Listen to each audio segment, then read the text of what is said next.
Well, I mean, I don't know what to say. I don't know. Anything you got on that bitch, let me know. I'm gonna get that bitch. She done fuck with the wrong one. And I hope her motherfucking brothers and daddy come for me. I'm gonna blow their ass off too. I want them to do something. I'm gonna fuck them up just as well. Come on, bring the noise, motherfucker. Oh, God. Okay. I tried not to get upset. But the mother, I don't know who they be fucking with.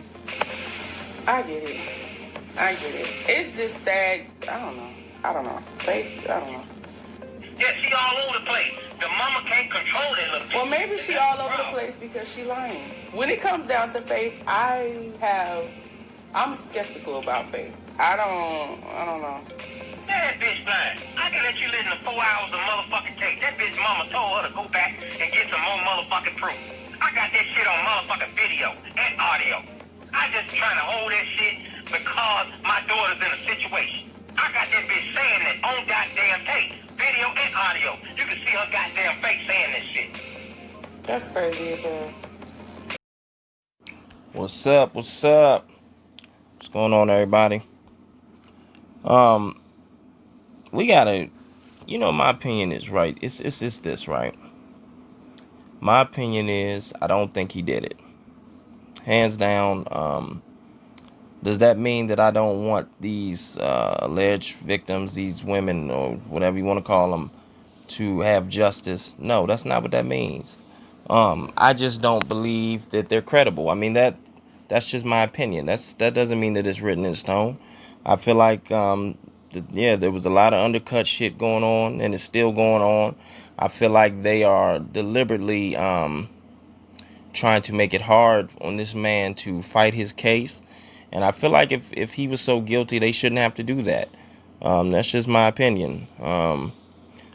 People are entitled to feel how they feel. I get it. It seems like a lot of people, they say, well, get a Pacer account or whatever. Or, they're reading these documents. They're reading these indictments. They're reading these articles. They're reading these motions. They're reading the discovery that was presented, which, all of it has not been presented yet.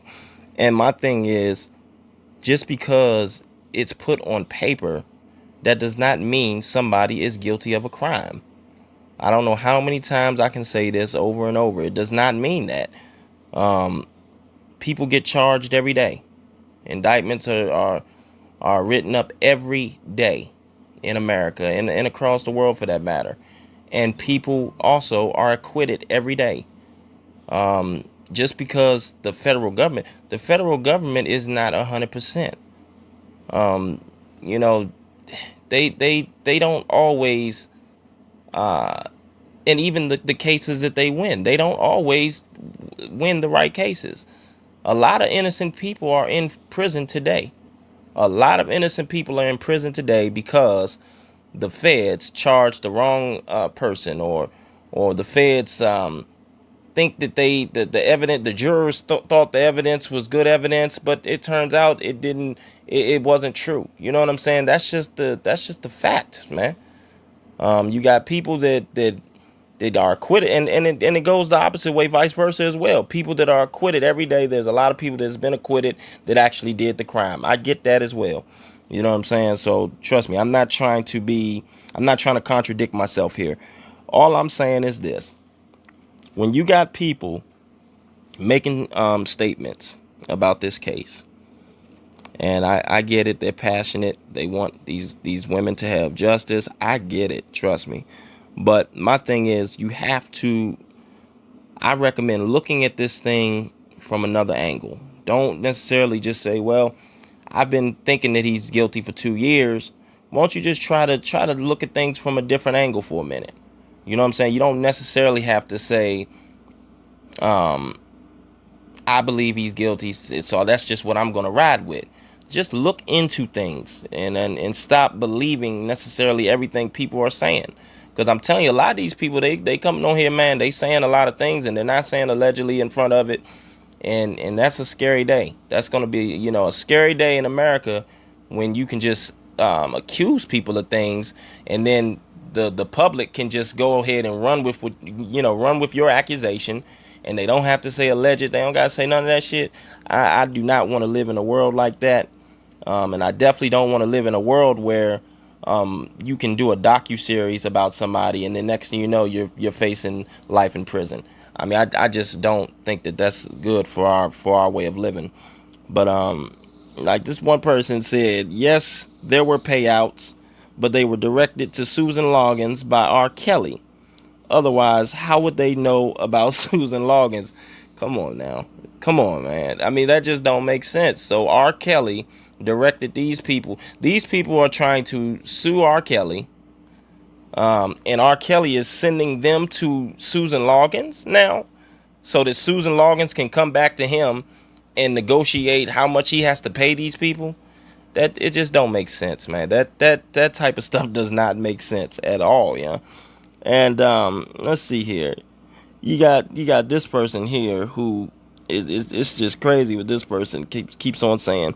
Clearly your arguments aren't valid, which is why he still isn't out on bond. After a year, they appealed his request for bond, and guess what? It was still denied. Bond is a privilege and not a right, so it's not a violation of his due process. Look it up. Once again, we know that. We know that everything that you're saying is accurate. But when you consider that the man does not have no record at all, he doesn't have no criminal record. He has not been convicted of any crimes. And you're basically going off of what these people that did this docuseries said, that he obstructed justice. You haven't proved this case yet. You haven't proved these allegations. You have just said and told and fed this information to the public as if it's just fact. And now you're saying he cannot have a bond. That's not right. That's not right. And I don't care what nobody says. Whether you like it or not, I'm going to keep bringing this back to you. The Constitution states that every citizen, including R. Kelly is not exempt from this, okay? R. Kelly, nor nobody else for that matter, is exempt from this here. Every citizen should be presumed innocent until proven guilty beyond a reasonable doubt. And that's in every courtroom in America. So I don't know why people just want to keep on ignoring that, and they just want to act as if R. Kelly isn't being treated wrong, man. I don't agree with that. And I think that people need to take a different approach and look into this thing a little bit different, man, because it's definitely bigger than R. Kelly. This is bigger than R. Kelly. You see what I'm saying? It's bigger than R. Kelly. And pretty soon, especially us as people, people of color, we're going to find that out very soon. Oh. Yep. Pretty soon we will find that out, because I don't get it. Like I said, it shouldn't be. Everybody should have a problem with them doing what they did to R. Kelly, and now a lot of these people are basically defaming this man's name, defaming his character. They're not saying alleged, and that's just, to me, that's not good. That is not a good approach. And because today it's R. Kelly, and then tomorrow it could be me. That's how I'm looking at it. You know what I'm saying? I'm looking at it like that. And I think especially every African American man in this country should definitely be looking at it like that. I mean, we already are the targets. It doesn't take no professor to see that. We're already the targets. We've been the targets in this country since they brought us over here, allegedly. But my thing is this: to plead the fifth, right? To plead the fifth means to refuse to answer a question, especially in a criminal trial, on the grounds that you might incriminate yourself. So once again, that's the reason why I brought up the Mark Furman situation in the OJ case. Jim Derogatis, once again, I am going to continue to ask you this question. Why did you feel the need to plead the fifth in the 2008 state case? You've been coming at this man for your whole career. You've been attacking this man, trying to ruin this man's character, saying that he's a monster, saying that he's taking advantage of underage girls. But yet, when it came to the 2008 case, When you know that saying, it's time to shit or get off the pot. You know, when it came down to that, you decided to plead the fifth. And I'm just wondering why. You know, I think that you owe the public that explanation. I think you owe the public that explanation. And I ain't talking about no little rinky-dink, little bullshit-ass explanation. I'm talking about in detail, in depth. I want you to explain to the public why you did that. Because to me, if you didn't have anything to hide, there's no reason why you would think your testimony would incriminate yourself. That's just my opinion. And then, you know, I'm looking at some of these things, right? And these indictments, man. And it's like, there goes that approximately word again. You know, approximately December 2000, pursuant to instructions that minor one received from Kelly. It says minor one falsified and caused a false entry to be made in the police report when she denied to law enforcement officers that Kelly engaged in sexual relationships with her. Well, here's the thing with that, right? Why would law enforcement be doing an investigation in 2000 if Jim Derogatis didn't receive the sex tape with her and R. Kelly on it allegedly until 2002? I just don't see what was their reason for. Because my thing is this: why would they be doing an investigation on them in 2000 and there was no video footage? No video footage had hit the surface yet of this happening. So what would make them think, or what would make them do an investigation on R. Kelly and minor one if the tape hadn't even, you know what I'm saying? We all know that the tape just conveniently, anonymously, you know what I'm saying, just popped up in Jim Derogatis' possession in 2002. But they're telling us that they was doing an investigation in 2000. To me, something just seems wrong with that. You know, and then as far as, let's see, it also says approximately in January and February of 2002, Kelly and McDavid caused minor one and parents to travel to foreign countries to make them unavailable to law enforcement investigating. Wow.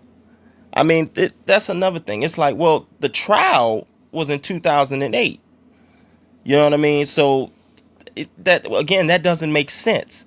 They had 6 years to do their investigation.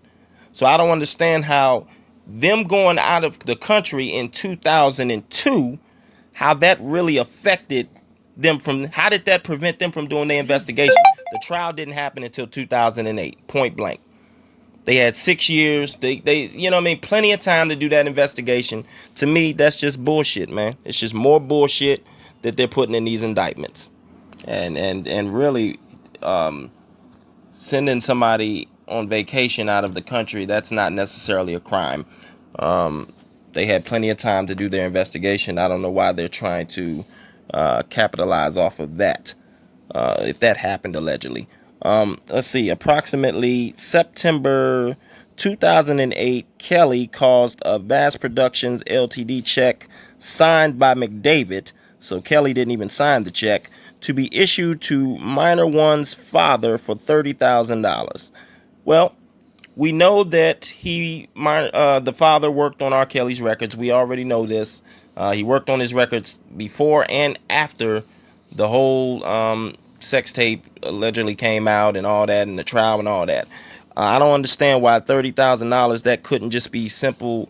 It could be simply payment for employment. Simple. I don't know why. It's like they're making things out of this that they don't even have to make it into.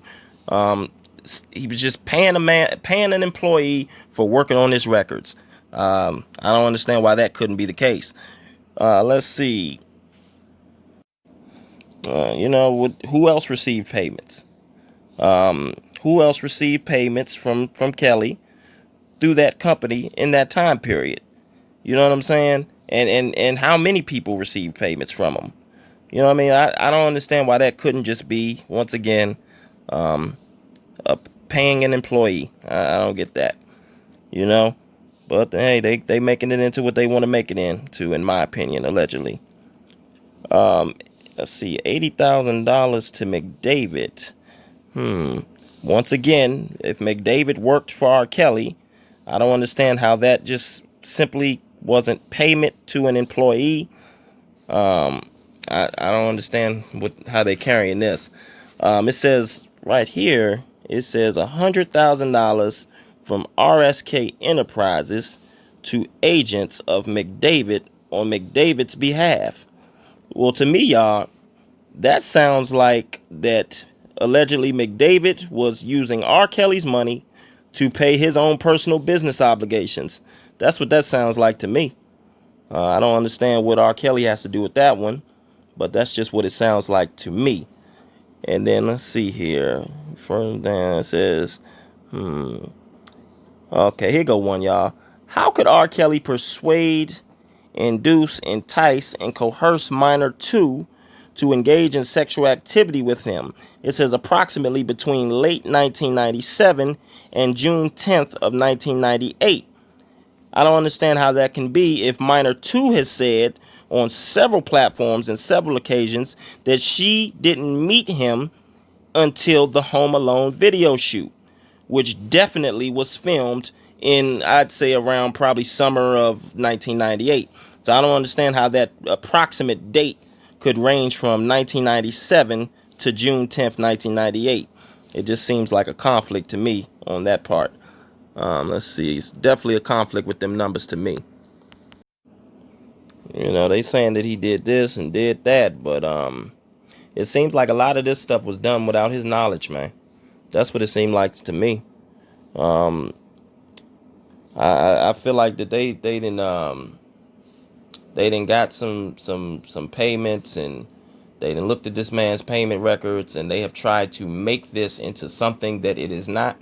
That's just my opinion on the situation. And again, it will come out in court. However, when does this become extortion to me? At what point does the feds and anybody else start looking at this as extortion on R. Kelly? It seems like that he was being extorted, if you ask me. It says right here in 2007, R. Kelly and McDavid paid minor 2 and individual C $100,000 each to return the tape. However, they made minor 2, individual C, and individual B, they made them take lie detector tests in order to see if there were any copies they hadn't returned. Well, why? That's what I'm saying. It's not making sense. So if they only paid minor 2 and individual C, why would individual B have to take a lie detector test as well? I don't understand that. It seems to me that maybe individual B did take payment as well, but they're leaving that information out. And the only reason why I could think that they would do that is because it says in 2008, individual B, during the time R. Kelly was on trial, planned to do a press conference that he had received videos depicting Kelly engaging in sexual acts with minors. And to prevent that, he was paid $170,000. You see what I'm saying, y'all? So at what point is this extortion? I don't understand. Again, if they're saying that he didn't take payment in 2007, but he took a lie detector test. And then they're saying he did take payment in 2008. Now, if he took payment in 2007, and they're just not saying it, but he took a lie detector test, and then in 2008, now he's threatening the man to have to do a press conference. That sounds like extortion to me, man. That sounds like extortion, and I don't understand why they're not looking into that. We got to figure out if he got payment or not, because I'm telling you, that just doesn't sound right to me, y'all. It doesn't sound right to me at all. And then right before that, it was saying that McDavid and Kelly was willing to pay $250,000, but if they only paid individual C and minor 2 $100,000 each, that left $50,000 to be paid. I don't see it being such a far reach to say that individual B received that $50,000 in 2007 allegedly. I don't think that's a far cry, man. I really don't. And then if 2008 came about and now he's threatening the man again to do a press conference and then he received more money, it seems to me that is like clear extortion. And I know in Minor 2, I know she went on Vlad TV and she was saying that R. Kelly just offered them money, just wanted to just pay them money to receive them tapes back. Nobody's that nice. Ain't nobody gonna just give you money to you steal from me, and I'm just willing to just pay you to get it back. That don't even make sense, man. We gotta stop with all this crazy stuff, man. We gotta look at this stuff for what it is, and or at least look at it at a different angle. You know what I'm saying? Because like I said, I don't know if what is the truth. I'm trying to find the truth, and I advise everybody to do the same thing, man. Stop just automatically believing everything you being told in the media, man. That's all I'm trying to say. Stop believing everything you're being told in the media, you know. And then as far as Geronda Pace goes, right, they said that Susan Loggins, from what I'm hearing, you know, the last video, somebody said that they passed lie detector tests. They didn't say that only one person that they know of took a lie detector test, and it was in her book. It's not like it was, you know, it was during this case. And in this case, currently, they took lie detector tests. That's not what happened. For her book, it said that Susan Loggins sent her to take a lie detector test with F.L. Hunter and Associates. Well, my question is this: how credible is F.L. Hunter and Associates? I mean, has Susan Loggins done business with them before? You know what I'm saying? And if so, how many times have they done this? It's like, then it said the person that administered the test, she said that it was a woman, by the way, and she said that in her opinion, she was telling the truth. She didn't say that the test results showed no deception. This was her words. She said in her opinion, she was telling the truth, and then she sent that over to Susan Loggins. Sent the report to Susan Loggins. To me, man, when you're a professional like that, I think you should be obligated to be clear in what you're saying, and to me that just seems like you know, it seems like that wasn't it was no clarity in that, man. No clarity in that at all. So I don't want to hear about no lie detector tests about somebody that somebody did, and they put the results in their book for you know, profit. Because to me, that's what happened. You know, all these people getting book deals and all that, and it's like, how many books can you write about one situation? It's basically like, to me, it's starting to seem like, once again, that's another pattern. Everybody want to talk about patterns with R. Kelly. Well, to me, that's another pattern that needs to be addressed. These alleged victims writing books and stuff like that. I mean, how many books is it now, y'all? Book deals, reality shows, searching for reality shows, anything that they can get the dollar. Exactly. It's crazy, man. It is crazy. You know what I would like to know? Did anyone get see a psychotherapist, psychiatrist? Is anyone getting counseling? Right. Well, they I know they claimed that that the one girl, I'm not even gonna say her name right now, is seeing a therapist or whatever they said, but I don't think so. Yeah, I don't think so. I mean, I think that these alleged victims, they're on social media so much, and the way they're portraying themselves on social media, it doesn't look like somebody that is mentally damaged. It just looks like somebody that is trying to get a career, and it looks like, you know, kind of, you know, like opportunist, you know what I'm saying, like an opportunist to me. I can attest to that. You know, just from, you know, they don't look like victims. Right. I'm not saying that they're not, but they just don't look like that way. They're moving in a whole nother way to me. Exactly. You know, but I would like to know if anyone has sought out treatment. That would be good to know. Yeah, I agree. I definitely agree. And if so, then can they get the I think his attorneys need to make sure they get the records of that. And but see, like I said, that's gonna be hard to do, but they can try. Right. Being in the case that it's in. Yeah. You know what I mean? This type of case, but yeah, because psychiatrist, psychotherapist, psychologist. You know, I know it's a confidentiality thing and all that. Absolutely. But yeah. But you know, his amendment rights have been violated, and are being violated. We already know that. The First Amendment, freedom of speech.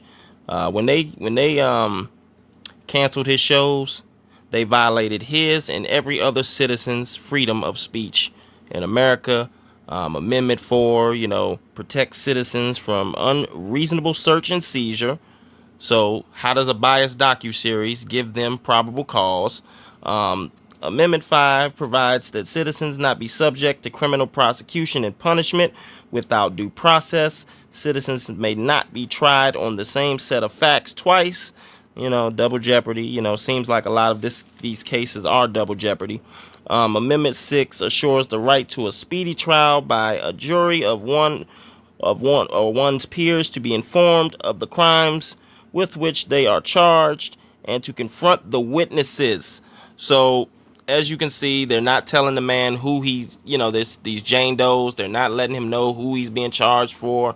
He can't even confront the witnesses properly. And of course, he's been locked up without bail for almost 2 years. Doesn't seem like the trial is speedy. And we can't just blame it all on COVID. Amendment 8 prohibits excessive bail, excessive fines, and cruel or unusual punishment. The man does not have a record, has no criminal record at all, and he doesn't have a bond. They gave him bond in the state cases and in the child support situation. I don't understand. He paid that, got out, didn't flee. I don't understand why he can't get a bond in this federal charges.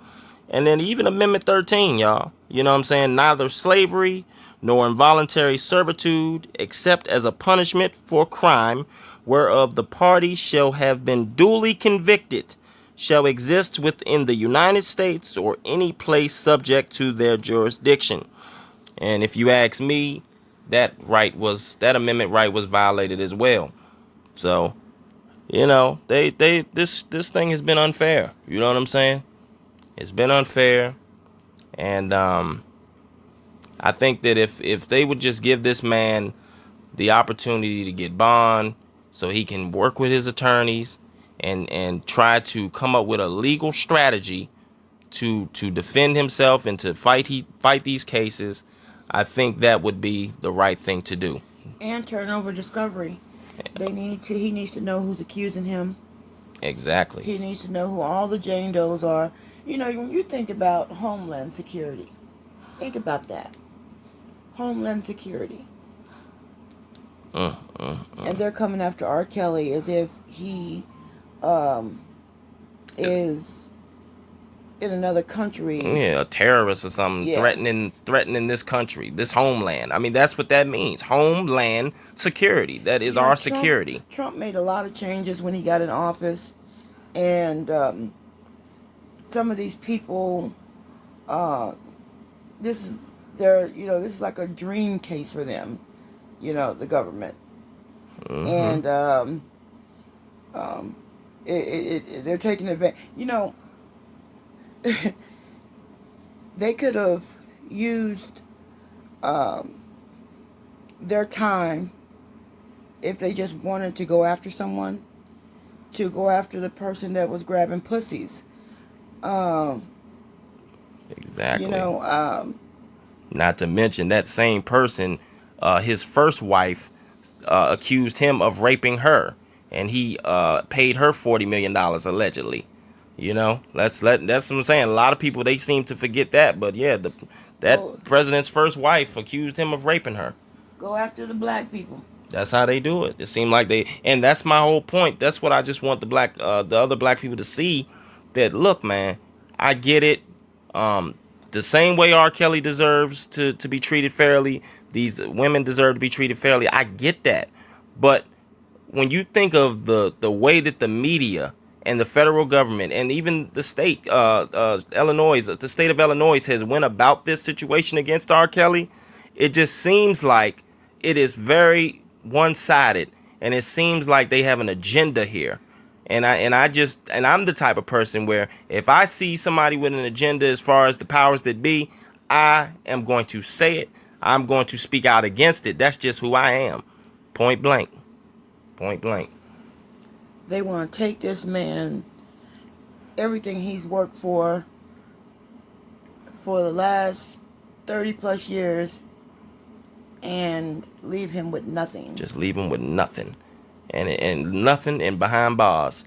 I mean, that is just, man. And that's the thing. They do that with a lot of our African American artists, man. It seems like our successful African Americans, period. If they don't kill him first. Yeah, if they don't kill them, they destroy their image, and it seems like they are trying to destroy our legacy, one successful African American person at a time.